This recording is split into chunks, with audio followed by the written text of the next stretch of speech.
update ហាងឆេងមាននៅថ្ងៃពុធទី8ខែ10បើយើងគិតត្រឹមម៉ោង11ហាងឆេងមានគឺនៅ$4017ក្នុង1អោនហើយសម្រាប់ហាងឆេងមាននៅថ្ងៃពុធនេះដែរគឺបានបន្តឡើងមកច្រើនមែនទែនឡើងដល់តម្លៃ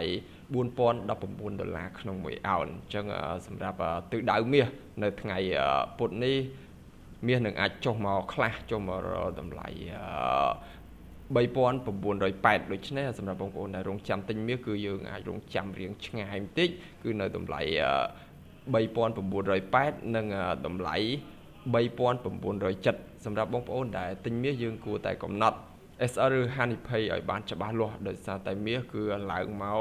ច្រើនមែនតើអញ្ចឹងបើយើងចូលផ្សារដោយអត់កំណត់ទៅលើហានិភ័យឬក៏ SL ឲ្យបានច្បាស់លាស់បើសិនជាទីផ្សារចុះមកច្រើនយើងជាប់ហូលនៅតម្លៃខ្ពស់ចំណែកឯបងប្អូនដែលរងចាំលក់មាសសម្រាប់តម្លៃបច្ចុប្បន្ននេះគឺយើងអាចលក់បាននៅតម្លៃ$4016អញ្ចឹងតម្លៃនេះយើងអាចលក់តូចហើយយើងអាចលក់ថែមបានទៀតនៅតម្លៃ